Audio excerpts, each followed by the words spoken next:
Primero, me gustaría, como una convención, evitar el término de bandido. Los procesos estos que se dieron en América, como fueron procesos que fueron de reordenamiento social total, en otros lugares del mundo lo ha habido, pero no tan drástico quizás como en América, es la creación de nuevas naciones. Por ejemplo, lo que narran las películas de vaqueros es simplemente el bandidaje en el oeste de los Estados Unidos, que es producto de la conquista, de la civilización de ese territorio. Hay unas partes del territorio que están fuera de todo lo que es el control gubernamental, y esas partes que están fuera del control gubernamental son partes donde la gente hace la ley por su mano. Y eso es parte del bandidaje. En Cuba hubo mucho bandidaje de siempre, desde que llegaron los españoles, porque había muchos espacios Cuba es una isla muy grande y sobre todo tiene dos grandes núcleos de población, uno hacia el extremo oriente y otro hacia el occidente, La Habana y Santiago de Cuba. Eso era donde controlaba el gobierno español, desde Santiago de Cuba y desde La Habana. Pero por ejemplo Santi Espíritu, Trinidad, Remedio, en el centro del país le quedaban muy fuera de control. Camagüey un poquito más, pero también había. Entonces todo eso producía que en torno a estos lugares hubiera mucho bandidaje. Cuando se dan las guerras de liberación son guerras y tienen mucha inhumanidad. La guerra del 68, o sea, en 1868 se unieron a las tropas que tenían una estructura ideológica en la cabeza, que sabían lo que iban a hacer, bandidos. Los bandidos. Incluso en el año 95, Manuel García, ¿cómo se llama? El rey de los campos de Cuba, se trató de unir a Martí no lo aceptó. Es decir, pero de todas formas se unieron muchos bandidos. En la Sierra Maestra, Fidel Castro vino con un grupo ideológicamente preparado, el grupo de que él traía, ¿no? Que sabían lo que querían hacer, pero a eso se unió todo el bandido que había en la Sierra Maestra. Y la Sierra Maestra se llenó ¿cómo se llama? De bandidos que se fueron estructurando en el ejército rebelde, que son después la gente que era capaz de hacer cualquier cosa, porque era la gente que no tenía estructura ética, no estaban de acuerdo a una ética. El bandido no actúa de acuerdo a una ética, el bandido está fuera de la ética y no actúa de acuerdo a una ética. Entonces, todos los que había en el Escambray alzados contra el gobierno de Fidel Castro no eran bandidos, ni mucho menos, pero también había bandidos. Todos los que formaban la milicia que atacó a los bandidos no eran bandidos, pero también había muchos bandidos, es decir, había bandidos en ambos lados. y la guerrilla del Escambray, es decir, los alzados del Escambray, tuvieron un problema adicional, que es que no tuvieron una estructura ideológica. Yo creo que todo parte a partir del engaño de la primera ley de reforma agraria. La primera ley, porque todo fue un movimiento campesino, el movimiento del Escambray es un movimiento básicamente campesino. Los campesinos desde el año 40 tenían una promesa de reforma agraria. La Constitución de 1940 prometía una reforma agraria. La reforma agraria no afectaba a la economía cubana del gran productor, porque la reforma agraria no se refería al latifundio azucarero, es decir, a la finca azucarera que estaba produciendo, a la colonia de caña, a la gran colonia de caña, no se refería a la gran colonia de ganado, a las grandes extensiones de ganado, se refería a las tierras que estaban ociosas. La gente tiene una idea falsa. La propiedad tiene un límite. La propiedad tiene un límite en todos los países del mundo y en todos los gobiernos. Por ejemplo, aquí en los Estados Unidos tú eres dueño de esta casa, pero si tú no pagas el tax al final del año la pierdes. ¿Comprende? Ese es el límite de la propiedad, el tax. Aquí en los Estados Unidos. El límite de la propiedad en un país agrario tiene que ser ¿cómo se llama? La productividad de la tierra. Es decir, un individuo puede tener 100 caballerías de tierra, pero la tiene que poner a producir porque es la fuente de riqueza del país. Es como si ahora yo viviera en un país petrolero y comprara todo el terreno que produce petróleo y digo, aquí no va a producir petróleo porque a mí no me da la gana, porque yo soy el dueño de esto. Es un absurdo contra la economía del país, hay que quitárselo. Si no te lo quitan, te lo quitan. Es decir, ese es el límite de la propiedad. La propiedad pues, ¿cómo se llama? Es útil mientras la propiedad contribuye, porque hay una función social incluso del capitalismo. El capitalismo tiene que tener una función social que es independientemente del deseo del capitalista. Por ejemplo, cuando se crea un barrio viene un farmacéutico y coloca la farmacia donde él ve, donde hay más necesidad de medicina, donde hay más viejitos, ahí coloca la farmacia. Es decir, él no colocó la farmacia porque le dio la gana en el medio de un campo, no, él la colocó donde había mercado para la farmacia. Entonces hay una función social hasta del propio capitalismo. Y cuando el dueño de la tierra no cumple la función social de la tierra, que es poderla producir, pues entonces el Estado tiene todo el derecho a confiscarla. Ese es un derecho que venía desde la Constitución del 40 y que está en todas las constituciones, no reflejado legalmente, pero es una cosa de la lógica. Es decir, si tú vives en un país agrícola, tienes que poner a producir la tierra, eso es así. Entonces, ¿qué tierra era la que se le iba a dar a los campesinos? Tierra que habían poseído de toda su vida, pero no en propiedad, porque había tres formas de poseer la tierra fuera de la propiedad, que era el aparcero, que tenía un pedazo de tierra y tenía que darle una parte de lo que producía el dueño. El precarista, que el precarista era que tenía la tierra en precario, era una tierra que no se sabía bien a quién pertenecía o pertenecía al Estado, y ahí él estaba produciendo hasta que en un momento determinado que le venía y le decía, se tiene que ir de aquí porque esto es mío.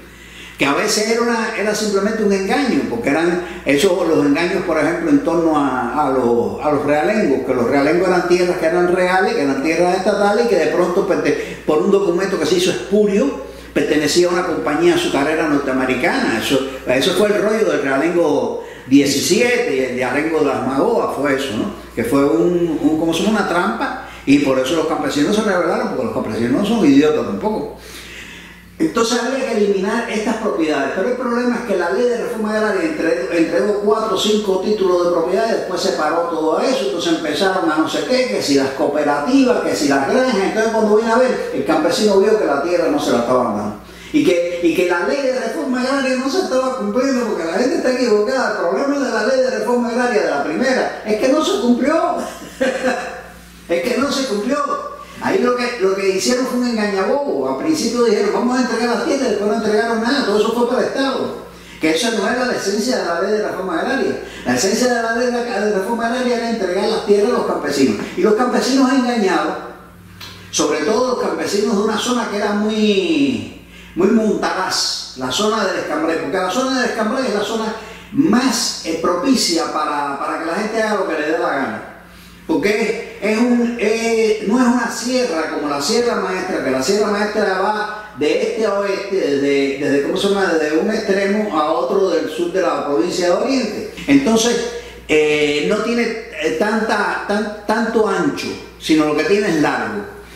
Pero el Escambray es redondo, porque el Escambray es producto, desde el punto de vista geológico, de un domo. Es decir, de que por el producto de fuerzas tectónicas se acumuló lava en los estratos inferiores de la Tierra e inflaron como si fuera un globo la superficie terrestre. Y esa superficie terrestre inflada como un globo, con el producto de la erosión, se fue convirtiendo en montaña independiente. Entonces es una cosa que es muy difícil de controlar. Porque para llegar al centro del Escambray hay que viajar muchos kilómetros subiendo y bajando loma. Entonces hay lugares, por ejemplo, el Nido del Aura, como le dicen, o por ejemplo, había muchos lugares en el Escambray que eran intransitables, no se podía llegar de ninguna manera, entonces era propicio para eso.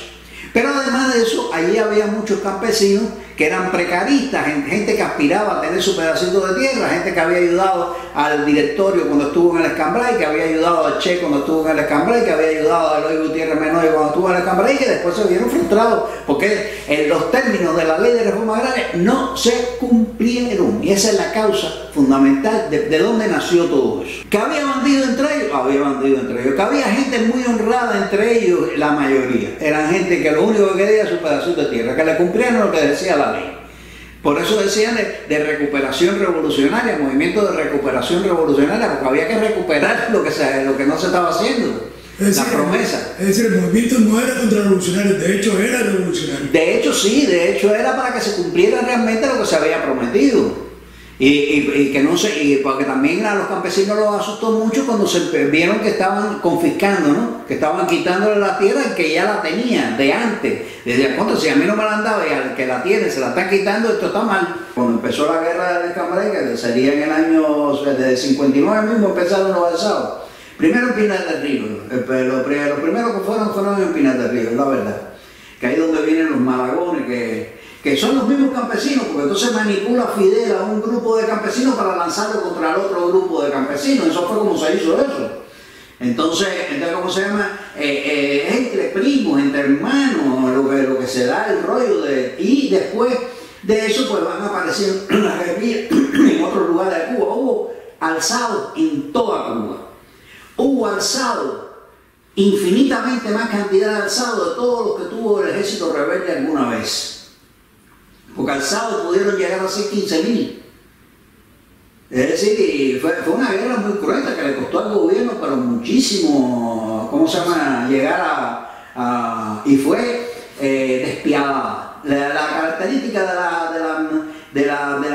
¿cómo se llama?, de esta guerra civil que se dio en Cuba fue lo enormemente despiadada y lo enormemente desconocida. Cada vez que yo veo un joven, un mozalbete por ahí diciendo que el pueblo cubano es un pueblo servil que nunca se ha rebelado, es no conocer lo que ha pasado en Cuba. En Cuba había 15.000 hombres levantados contra Fidel desde el año 59 hasta el año 68. 9 años de guerra sangrienta y brutal. Esa gente no gana. En primer lugar porque carecían de intelectualidad en torno a ellos. Es decir, aquel movimiento básicamente espontáneo, que no había tenido una estructura ideológica, entonces carecía su aparato de propaganda, carecía de su aparato de contacto con los obreros de la ciudad, carecía de... Era muy orgánico. Era muy inorgánico, funcionaba por grupos de alzados que hacían alianzas, porque también había problemas entre ellos. Muy pocas veces lograron la unidad. Con los Osvaldo Ramírez lograron un periodo corto. Ellos llegaron a tener hasta un aeropuerto en el Escambray. Ellos llegaron a controlar hasta un aeropuerto en el Escambray. Hubo muchos errores contra ellos y uno de los errores fue del gobierno de la CIA, fundamentalmente, que la CIA organiza la invasión de Girón. Y en vez de dirigirla contra Casilda y subir para la Sierra Maestra, que todavía que era el plan original, se metieron en ese rollo. No era el plan original, ellos nunca consideraron, porque ellos no, la CIA menospreció mucho a Cuba. Fíjate que Philip Dallivo, uno de los que hace las anécdotas de aquella época, dice que ellos no se pudieron dar cuenta de la crisis de los misiles, no se pudieron dar cuenta de que en Cuba se habían colocado misiles nucleares, porque ellos creían de que el cubano era tan hablantín y tampoco serio, que cualquier cosa que ocurriera en Cuba ellos se iban a enterar por el chisme inmediatamente. Entonces, fíjate qué clase de análisis estúpido de base, ¿no? Entonces, el otro análisis estúpido de base es creer que toda la información que ellos tenían era la verdad. Incluso a la gente que desembarcaron por Playa Girón le dijeron: ustedes llegan, van a pelear 3 o 4 horas, después cogen por la carretera de Covadonga, saquen la mano a la izquierda y doblen para La Habana, que ya ellos están. Óyeme, ellos se creían de que aquello se iba a desmoronar. Ellos no tenían la más mínima información de lo que había en Cuba, información seria. Porque ahora, si yo me creo todos los que vienen de lo que dicen los que vienen de Cuba ayer, los que vienen de Cuba ayer me dicen lo que yo quiero oír. Y si yo quiero oír que se cayó Fidel, aquello está muy malo, Fidel está a punto de caerse, eso no, y puede ser que no sea cierto, puede ser que sea cierto, eso lo tengo que corroborar por mil lugares. Esa es la inteligencia seria.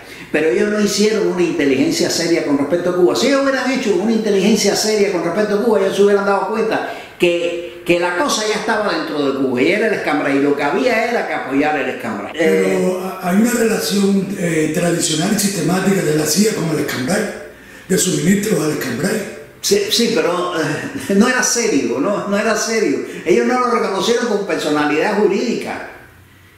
No lo reconocieron, incluso a la gente de Girón no lo reconocieron con personalidad jurídica, lo dirigía la CIA.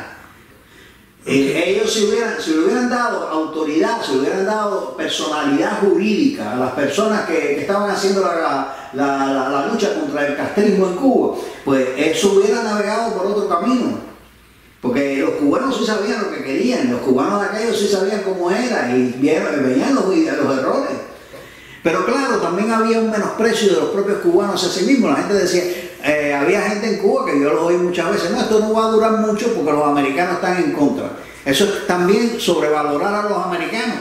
¿Quién ha dicho de que porque los americanos están en contra que ellos va a durar menos o más? Yo creo que la gente del Escambray estuvo a punto de derrocar al gobierno de Fidel Castro. Estuvo a punto. Si hubieran contado nada más que con un poco con lo que le faltaba. Ok, eso es algo muy difícil, entonces yo veo que el problema sigue siendo cultural, porque es precisamente una cuestión de mentalidad corporativa, que es autoritario, que lo que hace es reproducir los modos imperiales, y estamos hablando de relaciones de fuerza. Claro. ¿No? Pero ahora, volviendo al tema cultural, al aspecto antropológico de este asunto, y usted me mienta la formación geológica tan singular que tiene el Escambray. Sí. Y yo detecté haciendo... Tú miras cómo son un mapa geológico de Cuba, un mapa que sea físico, y tú te vas a dar cuenta que el Escambray es como una pelota, así, una cosa redonda. No tiene la estructura de sierras, Okay. sino son montañas uno al lado del otro, uno al lado del otro, uno al lado del otro, uno al lado del otro. Entonces hay 1000 lugares, 1000 valles, 1000 cuevas. Le digo esto porque... Independientemente que el campesino conoce el terreno. Por ejemplo, en Matanzas hubo una guerrilla muy fuerte, la de ¿cómo se llamaba él? Creo que se llamaba Campito, que lo decía, Sí, Francisco Martí Campos, me parece que se llamaba. Sí. Entonces, Campito era un tipo flaquito, así como un vietnamita. Entonces, cuando le iban a coger, se metía en el tronco de un árbol hueco. Y ahí se quedaba Campito y le pasaban por todos lados. El Campito estaba ahí, lo cogieron. Cuando lo cogieron, la última vez que lo cogieron metido dentro de un tronco. Porque el Campito era capaz de esconderse en cualquier lado. Ellos cogían en los bohíos, abrían como un hueco en el medio del bohío y ahí tenían la segunda casa, abajo del mismo bohío. Era un poco como vietnamita. Un poco como los vietnamitas. La guerrilla en Matanzas fue así, una guerrilla que eran campesinos por la mañana, no, yo aquí labrando la tierra, y por la noche... Hay una conformación que es cultural. Yo no estoy hablando ahora de geología, pero sí depende mucho de la geología, y que va desde las villas, desde el occidente de las villas, de la parte más occidental de las villas, hasta las Tunas de Holguín, que es en Oriente donde mayormente hubo alzados guerrilleros contra el gobierno cubano, fue en las Tunas de Holguín. Y es precisamente donde empieza, hay un límite montañoso ahí que empieza el Valle de Guantánamo. Y entonces hay toda una unidad, yo lo llamaré una unidad antropológica, que va desde las Tunas de Holguín hasta las villas. Yo no creo, las villas es muy... yo no creo que las villas tengan relación con las tunas, ni culturalmente hablando. Quizás con la mediación de Camagüey. Las tunas Camagüey, sí, las tunas Camagüey. Y la villa Camagüey. Las villas un poquito, pero es que las villas son dos villas. Las villas tienen el origen del norte de las villas es totalmente distinto al origen del sur de las villas. Históricamente, Diego Velázquez fundó dos villas, que fueron Santi Espíritu y Trinidad. Ese era lo original. Pero Vasco Porcayo de Figueroa, que era un tipo que era un electrón libre, que sí, era un conquistador, pero el tipo no le hacía caso ni al rey de España. Una especie de bandido de la conquista. Sí, cómo no, Vasco Porcayo de Figueroa, él fundó Remedios. Por eso en Cuba no son 7 las villas que se fuman, sino son 8. Lo único que una de las villas no pertenece al rey, que es San Juan de los Remedios de la Sabana del Caribe, que esa la fundó Vasco Porcayo Figueroa por su cuenta, y él logró que se la cedieran como un feudo personal de él. Entonces, todo lo que sale en el norte de las villas, Yaguajay, Zaguala Grande, San Antonio de Huerta, hasta Santa Clara, porque Santa Clara se funda con Remediano. Todo eso es lo que yo llamo el gran feudo de Vasco Porcayo de Figueroa. Eso tiene un origen distinto a el sur. ¿Comprenden? Y el sur tiene dos orígenes, porque hay un primer origen, que es el origen ¿cómo se llama? De Trinidad de Santi Espíritu, y un segundo origen, que es la fundación de los franceses de Cienfuegos, que no tiene ni que ver ni con el feudo de Vasco Porcayo de Figueroa, ¿cómo se llama? Ni con las villas Por eso Cienfuegos es tan distinta del resto. Sí, Cienfuegos es muy distinto. Cienfuegos es muy distinto. Cienfuegos se funda como una gran empresa capitalista, con toda la estructura de una empresa. Tú llegas a la ciudad de Cienfuegos, una ciudad totalmente estructurada, con las calles rectas. Se parece al Vedado ¿cómo se llama? En su plano urbano, lo hicieron los franceses. Además lo hicieron los franceses no por gusto, sino porque ellos tenían una línea de producción azucarera que va desde Corralillo, me parece, desde Santo Domingo. Bueno, sí, es toda esa carretera que va a Cruces, la carretera por ahí estaban 10 o 15 centrales, que por ahí está Santa Isabel de las Lajas, por eso hay tantos negros ahí. Porque el problema es que son los descendientes de esclavos, porque era la gran empresa azucarera de Cienfuegos que tenía toda esa línea de centrales subiendo hasta casi llegar a Santa Clara. ¿Comprenden? Hasta donde pasa actualmente la autopista nacional. Eso es una carretera recta. Por ahí está Lacranes, está San Antonio de Huerta, está, ¿cómo se llama? Está San Antonio de Huerta, no, está Santa Isabel de las Lajas, está Lacranes, está Camarones, Lacranes no, Camarones, está, ¿cómo se llama? Está Cruces, está Palmira, todo eso está ahí, y todos esos son centrales. Todos esos centrales tributaban a Cienfuegos. Es decir, Cienfuegos es una empresa azucarera. Cienfuegos nace como empresa azucarera y crece como empresa azucarera, y su sentido de existencia es la gran empresa azucarera. En ese sentido, Cienfuegos está más ligado a la gran producción azucarera de Matanzas y del sur de La Habana. Ahora, si tú llegas, por ejemplo, a Remedios, te das cuenta inmediatamente que Remedios es una ciudad feudal. Es un pueblo feudal, un pueblo con una estructura feudal, y ahí se da, después Fernando Ortiz escribe una famosa novela que se llama Una pelea cubana contra los de menos, que habla de todo el rollo de la mentalidad feudal de Vasco Porcayo de Figueroa, y esos pueblos tienen esa mentalidad, un poco porque se fundan a partir del minifundio, de la producción de la tierra, la pequeña finquita, ahí hay tabaco, hay frutos menores. La única parte que llegó a ser industrializada fue ¿cómo se llama? Sagua la Grande, que con el capitalismo del siglo XX se convirtió en un gran centro industrial. Pero el resto es muy agrícola, profundamente agrícola. Santa Clara. Santa Clara es un pueblo grande, pero cuando tú te entras te da la impresión de un pueblo totalmente agrícola. Mientras tanto, Cienfuegos no. Cienfuegos es la ciudad capitalista moderna. Cienfuegos es una gran ciudad de este tamaño, pero enorme. Una ciudad capitalista moderna que bulle, que lo de ella es el negocio, el mundo. Volviendo entonces al tema de la ambigüedad en las relaciones entre el mundo marginal, el mundo del margen y la política, y las prácticas políticas. Siempre hay una relación entre los marginales, porque los marginales hacen cosas que los políticos, el trabajo sucio, hacen los marginales. Tanto en la ciudad también ocurre, por ejemplo, de la lucha contra Machado, en la ciudad quedó como remanente, ¿cómo se llama? Los gantes, el ganterismo urbano. Ahí es lo que Policarpo Soler, el Colorado, el Extraño, era Mario Salavarría, ni se sabe la cantidad. De esta misma ambigüedad que ya vimos en todo el aspecto de la lucha insurreccional, pero también de ahí proviene el problema de la inestabilidad política. Claro.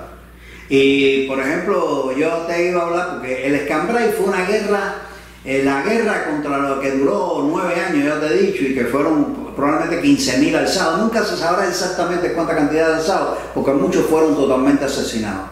Por ejemplo, las prácticas del LSB era, por ejemplo, esto que se ve en la película del hombre de Maicinicú, del individuo infiltrado. Pero ese individuo infiltrado muchas veces lo que hacía era que se metía a cocinero y envenenaba la comida.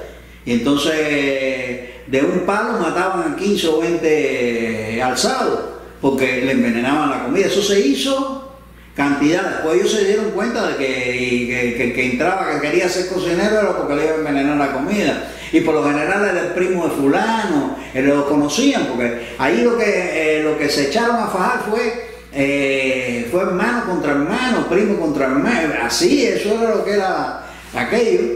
Incluso hasta los grandes jefes, porque el gran jefe de lucha contra bandidos, que fue el general Elizardo Proenza, el comandante Elizardo Proenza, lo asesinaron, lo asesinó el gobierno de Fidel Castro.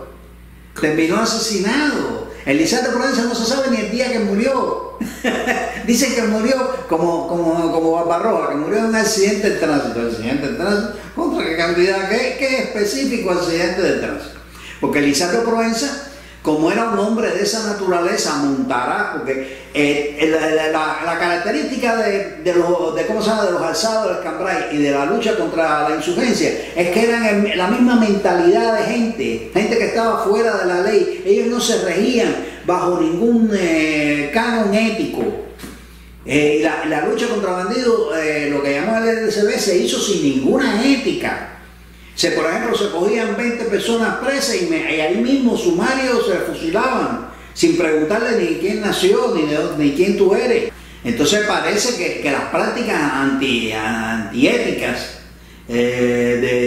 ¿cómo se llama?, de la lucha contra bandidos, llegó un momento en que sensibilizaban a todo el mundo. Aquello, lo que se estaba produciendo era un genocidio, a mansalva. Podemos decir, el síndrome de Te Llamaba. El síndrome de Te Llamaba, de una cosa horrorosa. Aquellos, por ejemplo, ellos sabían de que habían aislado un grupo de 40 o 50 alzados para este lado, entonces le metían 2 o 3 mil, los rodeaban, entonces empezaban a secar, a reducir el seco, hasta que los mataban a todos, porque ahí no querían prisioneros.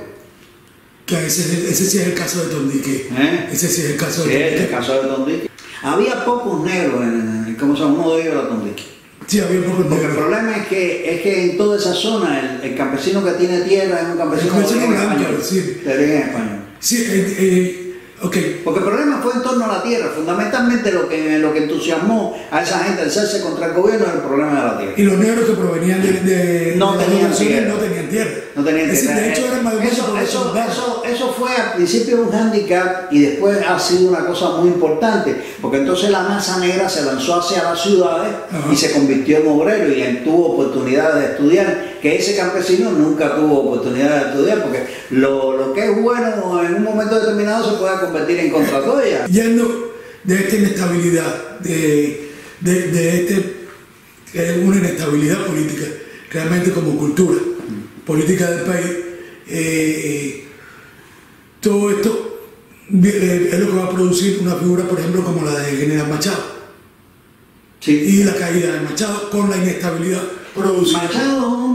Machado era carnicero, creo que de Santa Clara, de Cabaiguán, de un pueblo. Él era carnicero, se une a las tropas de Maceo.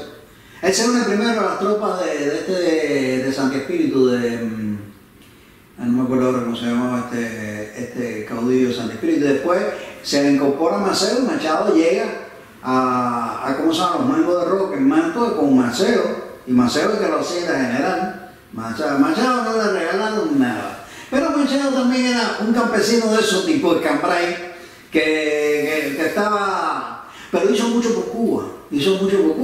El gran alcalde de La Habana, que transformó La Habana en lo que tú ves hoy en día, fue Gerardo Machado. El país venía inestable desde la guerra de independencia. Porque cuando tú lanzas a una guerra, las guerras son siempre lo menos deseable. Porque las guerras siempre tienen sus productos. Es decir, tú cuando tú lanzas un coche a 300 kilómetros por hora, cuando tú vas a frenar, no frena ahí mismo, sino se mete un rato en frenar, porque 300 kilómetros por hora no se paran en seco. Lo mismo ocurre con las guerras. Las guerras tienen una serie de subproductos y uno de los subproductos más importantes de la guerra es la irregularidad y el individuo que en el transcurso de su vida se convence de que no hay poder que no pueda ser derrocado. Porque la guerra también enseña a la gente que todo poder de este mundo puede ser derrocado. Porque tú estuviste en una guerra y tú sabes que tirando tiros se tumba un gobierno. Entonces, pero si tú nunca lo has aprendido, tú naciste en un lugar de paz, no aprendiste a la violencia. Y la violencia es una cosa que es un aprendizaje. Entonces, las guerras dejan una cantidad de gente que sabe de violencia, que es experto en violencia, que están ahí y que son peligrosos para la estabilidad. La guerra contra la independencia dejó una serie de violencias. Si tú ves por ejemplo, en el gobierno ¿cómo se llama? De Estrada Palma, el gobierno de José Miguel, el gobierno de Mario García Menocal, todo está lleno de guerritas, la guerrita del 15, la guerrita del 16, la guerrita de esto, la guerrita del otro, la guerrita de los demás allá, por quítame esta paga, la gente se alzaba. Eso es un subproducto de las guerras de independencia. Después Machado logra con un control muy grande meter a la gente, pero la propia caída de Machado otra vez generó grupos irregulares por todos lados. La Unión Insurreccional Revolucionaria, eran decenas de grupos. Pero es una dinámica que se puede reconocer hoy día en la política incluso internacional. Es decir, Saddam Hussein mantuvo un control férreo, Irak se cayó con Saddam Hussein y fue ya el error grande de los Estados Unidos fue haber quitado en Libia pasó igual con Gaddafi. Ok, volviendo ahora a la caída de Machado. Porque el problema es que esos gobiernos así dictatoriales tú no los puedes tumbar de pronto. Porque es un error. Mira, ahora por ejemplo, Estados Unidos entra en Venezuela mañana. Y eso, lo que se va a armar ahí es que se va a meter 100 años en otra vez convertirse en algo que... En cambio Chile salió de Pinochet. Pero Chile, la salida de Pinochet no fue una salida cruenta. No, fue estructurada. Fue estructurada. ¿Tú comprendes? Y eso ayudó a Chile, que Chile no cayera en el caos. Pero si cualquier cosa que saque a Maduro de una forma violenta o que saque a los cubanos. No, a Cuba caerá. Cuba caerá, y eso te lo dice Mario Martillo y aquí, el día que los marines de Estados Unidos desfilen por Moscú. Ese día es que va a poder caer Cuba. Porque Cuba está dentro de un pacto que se hizo entre Rusia y Estados Unidos en el año 62. Y Cuba cayó del lado allá. Y la Rusia, la Unión Soviética o quien se llame, considera a Cuba parte de su esfera de influencia. Okay. Vamos a retornar a la caída de Machado porque abre el proceso que va a terminar en el 52. Sí. ¿No? Es decir, cómo se configura, cuando cae Machado, cómo se configura el mapa político del país, bueno, cómo surge la ortodoxia, todo eso. Existían los partidos normales, demócratas, republicanos, los liberales, los conservadores, todos esos partidos que son partidos tradicionales, que venían ya desde Estrada Palma, que se formaron al principio. Eran dos periodos fundamentales, pero siempre hubo movimientos políticos en Cuba que se dijeron ser la bandera del partido de Martí, porque la República surgió por una insurrección que organizó José Martí. José Martí es la gran figura política. José Martí desencadenó también todo este rollo. No te vas a creer que no tiene culpa, tiene culpa porque él quiso hacer una guerra necesaria, una guerra que fuera como un corte limpio, que no trajera, pero la guerra no es ni necesaria, ni limpia, ni nada de eso. La guerra produjo efectos que Martí no quiso. Y uno de los efectos que produjo Martí no quiso era la violencia, el aprendizaje de la violencia que produce una guerra. Y una guerra tan brutal que fue la guerra del 95, porque en el 95 se hizo más que si hubieran habido, si la guerra de los 10 años hubiera durado 40 años. En ese periodo hubo más sangre, que 4 veces más sangre que ¿cómo se llama? Que en la guerra del 62. Fue muy cruenta la guerra del 95, fue un arrancapascuezo total. Entonces de ahí surgió mucha gente violenta, que venía de la violencia del 95. Cuba se fundó estructurado por un hombre, creo que te lo ha aclarado, Martí es quien estructura Cuba y crea un partido. Entonces todo el mundo quiere ser el que tenga el batón, el que tome el batón de ser el que lleve la bandera de José Martí. Y por eso se funda el Partido de Grau, que el Partido de Grau lo fundan entre Grau y Guitera, que se llama Partido Revolucionario Cubano, entonces entre paréntesis, auténtico. Auténtico es que es el auténtico de José Martí. ¿Comprende? Por eso se llama auténtico. Auténtico no es el nombre del partido, auténtico es un epíteto que dice quién es el partido. Nosotros somos los auténticos del legado de José Martí. ¿Comprende? Entonces, como después ellos no cumplen, según Chivas, el legado de José Martí, pues entonces el partido ¿cómo se llama? De Chivas se llama Partido Ortodoxo, pero ortodoxo con respecto al Partido Revolucionario Cubano. Somos los que ortodoxamente estamos cumpliendo el legado de José Martí. Es decir, el término ortodoxo lo que significa es que estamos en la doctrina original de José Martí, no ustedes se desviaron. Nosotros tomamos de verdad el verdadero partido Entonces de ahí revolucionario. viene la violencia de los celotes, de los revivalistas, Sí, sí. Okay. Entonces, ¿cómo se llama? También dentro de eso, pues surge, por ejemplo, Emilio Tro, ¿cómo le llamaban aquel otro? Molindo Pico, todas aquellas, que esos eran bandas de gante, había gente que era más gante y otra gente que era más política, como el caso de Policarpo Soler, que era un gante que después se puso a... Lo mató Trujillo, porque toda esa gente después se fueron con Trujillo se pusieron porque eran asesinos. Y dentro de eso hay un movimiento, los ortodoxos agrupan a esas bandas, pero la parte que iba por una cosa, por la más electoralista. Es decir, los ortodoxos eran más electoralistas, no eran tan violentos de la calle, pero sí eran violentos de la política. Entonces, violentos de la palabra, porque también es una forma de violencia. La retórica de Chivas es una retórica mentirosa. No vamos a decirle mentirosa, vamos a decirle irresponsable. Es la retórica de Chivas. Chivas oye un chisme. No, como él oyó el chisme de que ¿cómo se llama? De que Aureliano Sánchez Arango se estaba robando el dinero del desayuno estudiantil y acusó a Aureliano Sánchez Arango porque oyó un chisme.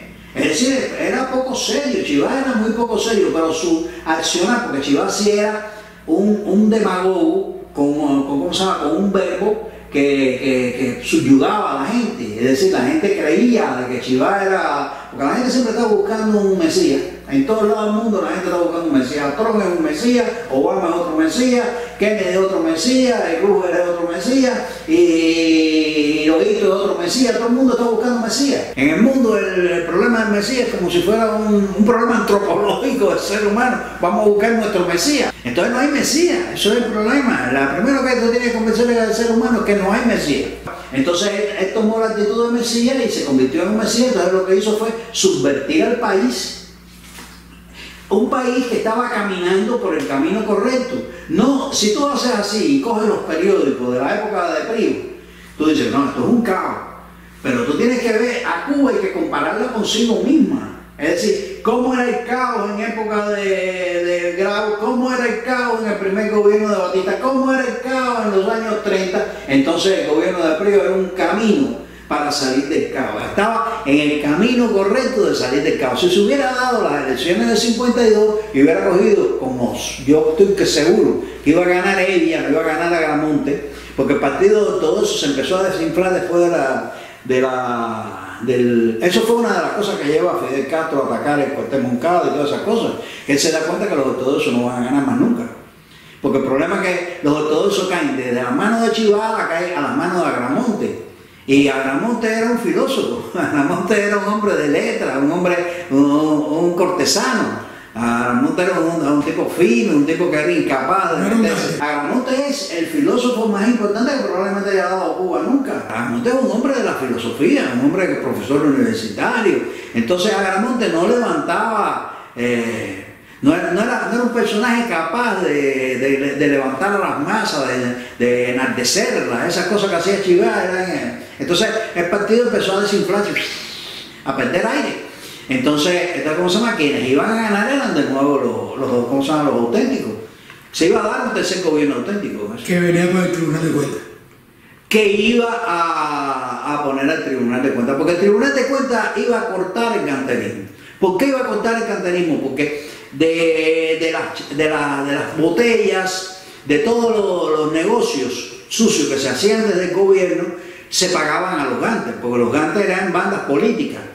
Entonces, esos gantes iban a ser imposibles de existir luego de que se instaurara el Tribunal de Cuentas, porque el Tribunal de Cuentas lo que hacía era sacarle la cuenta a los políticos. Se creó para eso.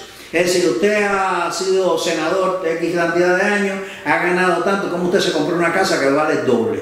¿De dónde salió ese dinero? ¿No aprenden? Entonces, eso era demasiado duro para la clase política cubana. Eso que el Tribunal de Cuentas no lo inventa Prío. El Tribunal de Cuentas es una cosa que viene de la Constitución del 40. Lo que Prío lo convierte en una verdad. Lo que era nada más que un proyecto en la Constitución del 40, Prior lo convierte en verdad. Y es muy sintomático y muy esclarecedor que una de las cosas primeras que hace Fidel Castro en el 59 fue eliminar el Tribunal de Cuentas. Lo que hace imposible las elecciones del 52 no es el golpe de Estado de Batista. El golpe de Estado de Batista es la consecuencia. Lo que hace imposible las elecciones del 52 es la desestabilización que le produce al país Chivas.